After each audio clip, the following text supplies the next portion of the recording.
사실 안정화는 아닌 것 같아요. 재건축 재개발 부분에 대한 활성화 쪽으로 갈 수밖에 없다. 제가 보는 관점으로는 오히려 분위기가 더 좋았어요.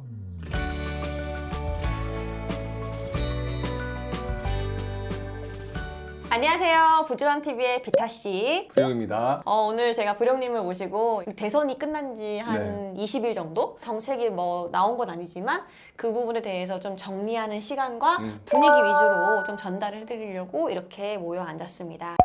그 이후로 20일밖에 지나지 않았는데 부동산의 분위기는 어떤지 한번 얘기를 해주시죠. 일단 기대 심리가 굉장히 팽배해져 있는 상황이죠. 네. 지난 9월 이후에 이제 부동산 관련된 규제나 이런 것들이 계속 나와 있다 보니까 분위기가 굉장히 좀 좋지 않았었잖아요. 여기에 이제 대선이라고 하는 누가 당선될지도 모르는 그 불확실성 뭐 이런 것들이 있다가 저 사람들이 이제 그러면 좀 더 기다려볼까라고 생각했다가 이제서야 이제 조금씩 그러면 당선인이 이제 확정됐으니 이분이 내세운 공약을 가지고 이제 생각을 하고 이제 조금 움직여야 되지 않을까 이런 생각을 하는 그런 사람들이 되게 많아졌고요. 지금 말씀하신 것처럼 2주 정도 지났으니까 이제 조금 이렇게 하는 게 좋지 않을까라고 하면서 움직이려고 하는 것 같아요. 다만 아직 확실한 공약을 어떻게 집행하겠다 이게 없기 때문에 그래도 조금 관망세. 다만 기대 심리가 팽배해지니까 일단 한번 움직여 볼까 라고 하는 상황이라고 볼 수 있을 것 같아요. 그 당선인이 대통령으로 바뀌는 그 순간부터 정책이 나오기 시작할까요? 아니면 그 전에 좀 어떻게 예고라도 해줄까요? 인수위에서 일단 반응을 볼 거예요. 그 언론에서 뭔가 얘기가 나오면 그거에 대한 반응을 보고 이렇게 할 거라고 보여지는데요. 네. 일단 그거를 하기 이전에 가장 큰 문제가 지금 현재 국회에서 가장 힘을 많이 받고 있는, 가지고 있는 곳이 민주당 쪽이잖아요. 그렇죠. 180석. 네, 그렇기 때문에 인수위가 이렇게 하겠다고 하더라도 국회에서 뭐 제대로 진행이 안 되면 되게 좀 골치 아픈 상황일 거잖아요. 그러니까 아마 국회를 통과시켜야 될 내용과 시행령이라든지 이런 걸로 해결될 수 있는 거 아니면 대통령이 한마디로 충분히 해결될 수 있는 거 이것들을 좀 분류해가면서 국회에 통과할 것 중에서 좀 꼭 필요한 것들, 폐기할 것들 또는 좀 바꿔야 될 것들 이런 것들을 조금씩 정리하면서 나올 거예요. 그렇게 되면 그 내용을 보면서 이제 또 시장의 반응이 나타날 거고 5월 전후로부터 시작해서 분위기는 지금의 모습과는 확실히 달라지지 않을까. 근데 지금의 분위기 뭐 기사나 뉴스를 보면 네. 지금 안정화가 지속되고 있다라고 하는데 사실상 현장 나가보면 이제 중심지 위주로 해가지고 계속 거래가를 찍고 있는데 안정화의 기준이 뭘까요? 그네들이 말하는 안정화는 정치적인 수사예요. 정치적인 수사고 오히려 안정화라고 얘기하는 거는 우리가 안정화라고 말할 테니 그 말을 들어줘, 믿어줘 뭐 약간 이런 식의 표현인 것 같은데요. 그분들이 주장하는 것일 뿐 실제로 현장은 일단 지금 현재 누가 대통령이 되는지를 모르는 상황이니까 기다려볼게 가만히 있는 것들을 가지고 안정화라고 표현하는 거죠. 사실상 안정화가 아니라 지금은 관망세였던 걸 가지고 안정화라는 표현을 했던 것이 아닌가. 사실 안정화는 아닌 것 같아요.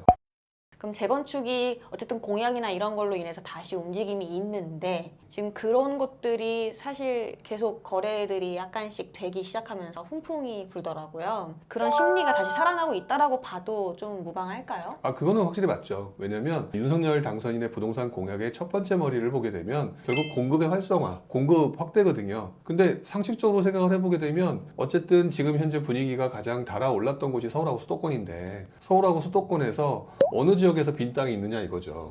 그럼 빈 그렇죠. 땅이 없다면 결국 이 빈 땅이 없는 이 상황에서 해결할 수 있는 거는 재건축과 재개발일 수밖에 없어요. 재건축과 재개발을 할 수밖에 없는 상황인데 그동안 그걸 못하게 했잖아요. 근데 공약은 지켜야 되겠고 그러면 재건축 재개발 부분에 대한 활성화 쪽으로 갈 수밖에 없다. 그러니 사람들은 그 중에서 어디가 가장 효율성이 높으냐 투자처로서 그럼 재개발과 재건축이 좋네 이러니까 그쪽으로 가서 사진 않더라도 가격은 얼마냐 뭐 물어볼 테고 집주인들은 또 호가 올라가는 거고 뭐 이런 것들이 지금 나타나는 거라고 보여지고 있고요. 어쨌든 서울과 수도권의 공급이 부족하다라고 하는 것들은 뭐 이제 거의 모든 사람이 다 알고 있는 상황이기 때문에 재건축과 재개발, 특히 이제 재건축과 관련된 부분 좀 풀어주려고 하는 게 있는 것 같고요. 두 번째로는 일기 신도시 얘기가 조금 이제 이슈화가 됐는데 일기 신도시와 관련된 부분도 무언가 이제 얘기가 되기 시작할 거다. 저는 일기 신도시 부분도 어떤 면에서는 재건축의 어떤 분위기 달아오르는 것처럼 분위기가 지금 일기 신도시 쪽으로도 사람들이 관심을 좀 보이고 있는 것 같다. 이런 분위기는 당분간 계속 이어질 거다. 이렇게 보고 있어요. 일기 신도시에서 주목할 만한 5군데가 있잖아요. 네. 어디를 좀 추천? 일단 일기 신도시는 한 가지는 기억을 하셔야 돼요. 일기 신도시라고 하는 부분에 대해서 그 윤석열 그 당선인의 공약을 보게 되면 특별법을 통과시키겠다는 얘기가 나와요. 힘들 것 같은데. 자, 근데 저는 좀 다르게 생각하고 음. 있어요. 왜 그러냐면 지금 많은 곳에서 어떤 얘기를 하고 있냐면 특별법이기 때문에 법이잖아요. 원래 아까도 얘기했지만 법이면 통과하기 어렵다. 아까 이제 대표적인 게 임대차 3법이거든요. 네. 임대차 3법은 국민의힘에서 생각하는 거와 그 다음에 민주당에서 생각하는 것 자체가 서로 완전히 틀려요. 이걸 가지고 통과시키려면 말들이 많겠죠. 근데 저는 개인적으로 이게 조금 다를 수도 있겠다라는 생각이 들어요. 어떤 부분에서 다를까요? 왜 그러냐면 일기신도시 특별법은요, 통과시키면 표를 얻는 거예요.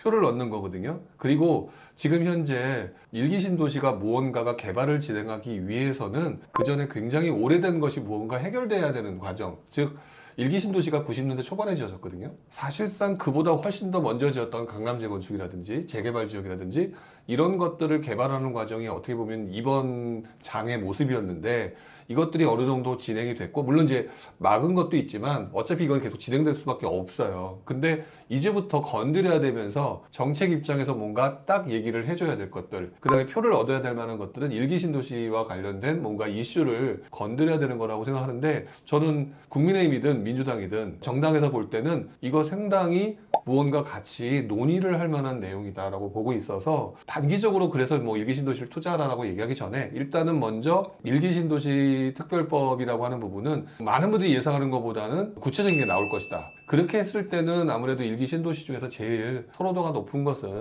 어딥니까? 분당이겠죠. 자, 근데 여기서 또 생각을 좀 하셔야 될 게 있어요. 분당이라고 하는 동네는 그만큼 가격이 비싸다라고 하는 거는 정해져 그렇죠. 있거든요. 그러면 여러분들이 결국 투자해야 되는 방법은 입지를 먼저 생각을 해야 되겠지만, 입지가 좋아서 이미 비싼 곳 같은 경우는 상대적으로 가격이 아직 저평가되어 있거나 아직 덜 오르거나 이런 것들을 움직여야 되는 게 좋고요. 재밌는 현상은 이번에 일기신도시 특별법에 관련된 얘기가 나왔을 때 제가 보는 관점으로는 오히려 일산의 분위기가 더 좋았어요. 왜 그러냐면 일산이 더 싸니까 요즘같이 대출도 안 되고 뭐 하기 어려운 사람들한테는 일산이 조금 더 매력적으로 보일 수 있었다라는 것이 영향을 미치지 않았나. 그렇다면 분당이 좋은 건 인정을 하되, 특별법 얘기가 언제 나올지는 모르겠지만 앞으로 이제 진행되는 과정에 따라서 아마 바뀌게 될 거예요. 5대 신도시라고 하는 부분은 일단 딱 1기 신도라고 정해놨기 때문에 꼭 분당이 아니더라도 나머지 4개 신도시에서 분명히 기회가 나올 것 같기 때문에, 그때 상황에 따라서 뭐 갭 투자를 하시든 또 다른 방법으로 하시든 그거는 그때 상황에 맞춰서 하시라. 1기 신도시는 장기적으로는 어차피 돼야 될 것 같아요.